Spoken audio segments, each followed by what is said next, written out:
நீ எதுக்கு இங்க வந்த? முதல்ல இடத்த காலி பண்ணு. நம்ம ரெண்டு பேரும் ஒண்ணா பார்த்தாங்க. அப்புறம் எனக்கு இருக்கிற வேலையும் போயிட்டு கோ கோ கோ. நன்றி கெட்ட உலகமடா இது. நீ டிரைவரா இருக்கிறதுக்கு காரணமே நான் கொடுத்த கிட்னாப் பிளானிங் தான். அத மறந்துட்டு பேசுறியா? ஆமா, பெரிய மாஸ்டர் பிளான். அதுவும் உள்ள கூட்டு போய் பாத்ரூம் டான்ஸ் ஆட முடியும். கோ. இந்த பார் என்ன? இந்த வீட்ல நீ டிரைவரா இருக்கிறீல்ல, என்ன கிளீனரா சேர்த்துடு. நான் ஓடுறது காரு, நான் என்ன லாரியை ஓட்டுறேன். காருக்கெல்லாம் கிளீனர் வைக்க முடியாது தெரியுமா? காருக்கு கிளீனர் வைக்க கூடாது. இந்தியன் பினல் கோட்ல லா பாஸ் பண்ணிருக்காங்களா? கிளீனர் வைக்க சொல்லு. அப்பதான் நான் கார் எடுப்பேன், இல்ல நான் எடுக்க மாட்டேன்னு டிமாண்ட் பண்ண முதலாளி கிட்ட. அந்த தப்பா மட்டும் நான் பண்ண மாட்டேன். நீ கார் இன்ஜின் திருடி வித்துவேன். நான் அவளை சின்ன திருட்டெல்லாம் செய்ய மாட்டேன். திருடன்னு முடிவு பண்ணா காரையே தேடிடுவேன். இங்க பாரு, ஒண்ணு என்ன இந்த வீட்டை கிளீனரா சேர்த்து விடு, இல்ல எனக்கு செலவு பணம் விடு. இதா இருக்க, எடுத்துட்டு போ.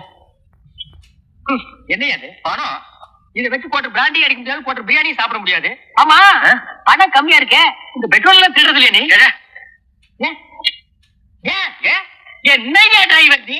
பெட்ரோல் திருடாத டிரைவர் இந்தியாவில் எவனாவது இருப்பானா? ஐயா ஓனர் கூப்பிடு. ஓனர் சும்மா முதல்ல இடத்த காலி பண்ணு. அடுத்த தடவை ஜாஸ்தி போட்டு தரேன். ஓ சரி, இப்ப போறேன். இதை வச்சு அட்ஜஸ்ட் பண்ணிக்கிறேன். எனக்கு எப்ப பணம் தேவைப்படுதோ அப்ப வந்து உங்ககிட்ட கேட்பேன், கொடுக்கணும். நான் என்ன பேங்க் நடத்துறேன்? எனக்கு தெரியாது, நீ கொடுக்குற. நான் வரேன். பாய்.